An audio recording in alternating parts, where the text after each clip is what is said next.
안녕하세요. 까치살모입니다. 오늘은 무슨 이야기를 할지 고민했는데요. 솔직히 다룰 주제나 새로운 소식은 정말 많았는데요. 뭔가 임팩트가 있는 주제가 없어서 오늘은 몇 가지 소식을 묶어서 한꺼번에 전할까 해요. 우선 첫 번째로 할 이야기는 소식이라기보다는 우리 밀리터리 매니아들에게는 커다란 고민거리일 것입니다.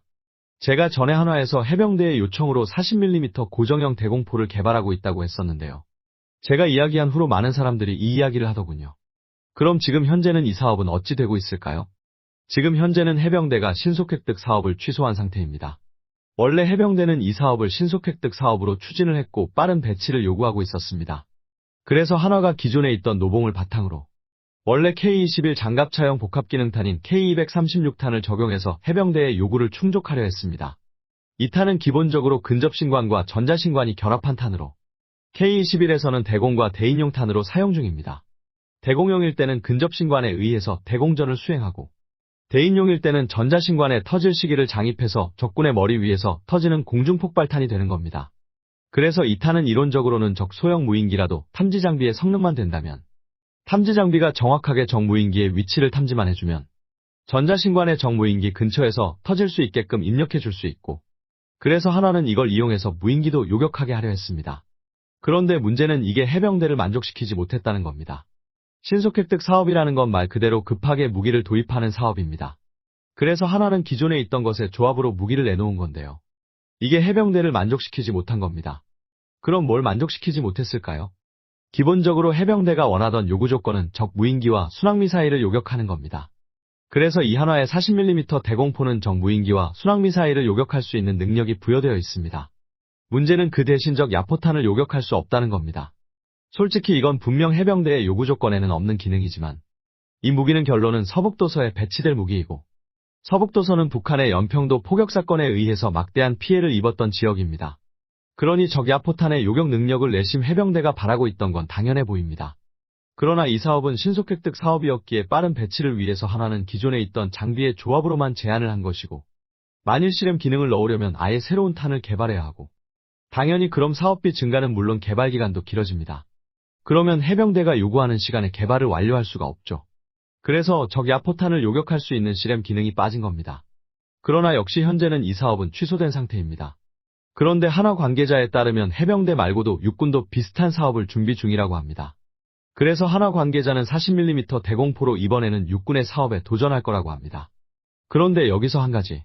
우리나라는 이미 비호 복합과 차륜형 대공포라는 대공포 체계가 존재를 합니다. 그런데 왜 해병대와 육군은 서로 앞다투어서 새로운 대공포 사업을 하는 것일까요? 그 이유는 우리 밀리터리 매니아들이 우리가 기존에 가지고 있던 대공포들의 단점으로 지적했던 걸 우리 육군과 해병대도 뼈저리게 느끼고 있기 때문입니다.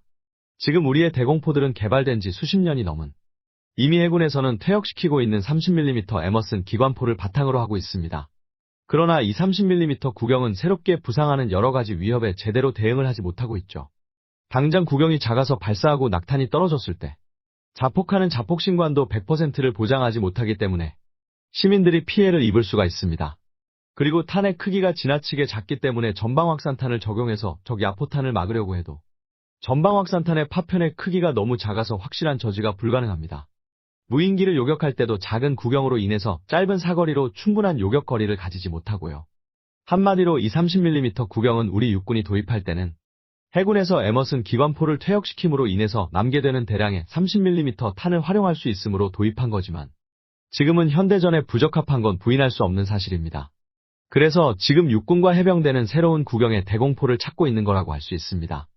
문제는 우리가 새로운 대공포 구경을 선정하는 게 쉬운 일이 아니라는 겁니다. 우리나라는 막대한 양의 전시치장 탄약을 비축하고 저장해야 하는 나라입니다. 그래서 대부분의 경우 무기체계의 가격보다 이 무기가 사용하는 탄약 생산 가격이 월등하게 많이 드는 나라입니다. 그래서 기존에 사용하는 탄약이 아닌 새로운 구경의 탄약을 선정한다는 건 정말 쉬운 일이 아닙니다. 솔직히 대공포 같은 경우도 미국에서는 50mm 이상의 구경을 선택을 했고 현대전에 가장 적합한 건 50mm 이상의 우리에게는 존재하지 않던 완전히 새로운 구경을 선정하는 게 가장 이상적이긴 합니다. 그러나 그러기에는 너무 천문학적 비용이 들어간다는 게 문제입니다. 그래서 우리의 새로운 대공포의 구경을 어떤 것으로 할지 정하는 것 자체가 정말 큰 고민거리가 될 거라고 봅니다. 그럼 현실적으로 우리가 선택할 수 있는 구경이 어떤 것이 있을까요?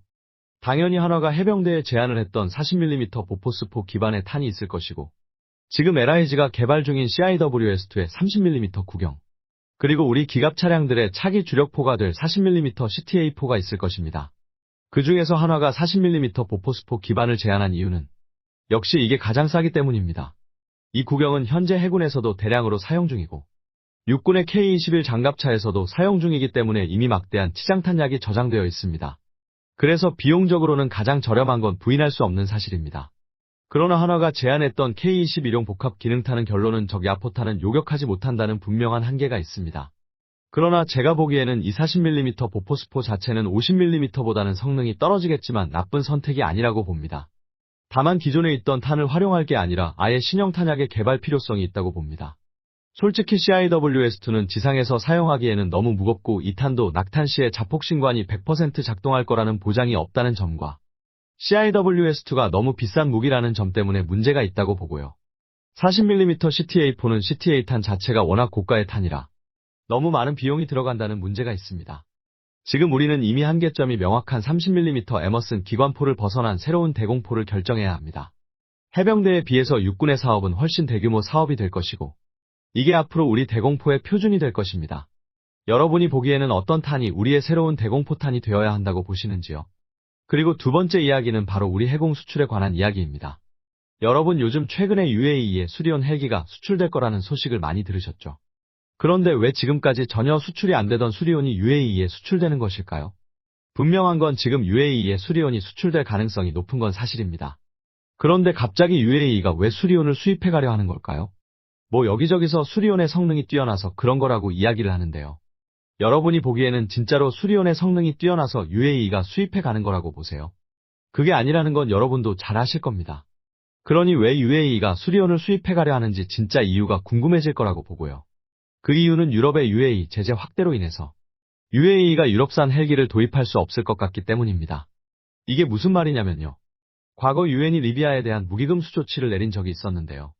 UAE가 이걸 위반했다고 해요. 그래서 독일과 프랑스, 이탈리아 등이 UAE 등에 경고를 보냈고, 이것에 대한 조사를 요구하게 됩니다. 현재 리비아에 대한 무기 금수 조치를 어긴 것으로 여겨지는 나라는 UAE와 터키입니다. 아직 조사 결과가 발표되지는 않았지만, 결과에 따라서는 UAE에 대한 유럽산 무기 금수 조치가 내려질 수 있는 상태라고 합니다. 그래서 현재 UAE는 유럽으로부터 헬기를 도입하는 게 힘들어지고 있는 상태입니다. 그래서 우리 수리온을 UAE가 도입하겠다고 나오는 겁니다. 한마디로 유럽산 헬기를 살 수 없게 되니까 그 대신으로 수리온을 사겠다는 겁니다. 그런데 그게 수리온만으로 끝나는 게 아닙니다. 유럽산 무기 금수 조치로 인해서 UAE가 헬기 말고도 사지 못하게 된 게 또 있습니다.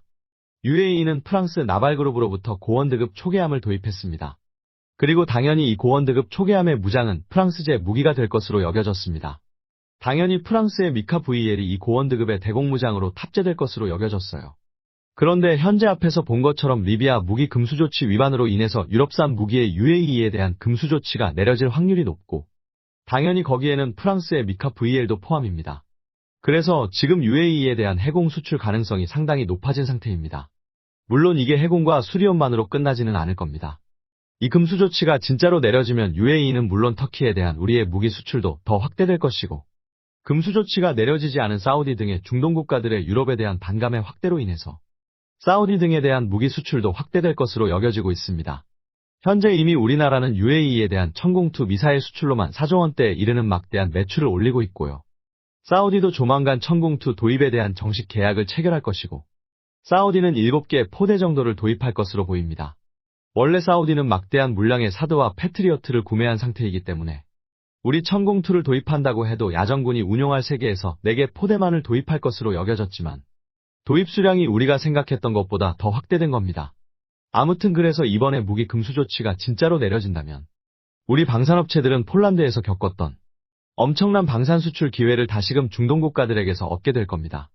아마 제 영상을 보신 분들 중에도 수리온을 싫어하는 분들이 많을 겁니다. 그분들은 대체 왜 수리온이 수출되는지 궁금했을 거예요. 결론은 수리온이 뛰어나서가 아니라 UAE가 수리온 말고는 살 수 없게 되어서 수입하는 겁니다. 그러나 분명한 건 우리나라 입장에서는 다시금 정말 큰 기회가 올 수도 있다는 겁니다. 정말 금수 조치가 내려진다면 아랍권 국가들은 그에 대한 반발로라도 우리나라에게서 어마어마한 대량의 무기를 도입할 가능성도 있습니다. 누군가에게는 악재가 우리에게는 호재로 작용하는 겁니다. 어떤가요? 오늘은 두 가지를 이야기해 봤는데요. 과연 우리나라의 새로운 대공포 국영은 어떤 게 적당할까요? 그리고 정말 우리에게 중동으로부터의 새로운 방산 수출 호재가 발생할까요? 이상 영상 봐주셔서 감사합니다.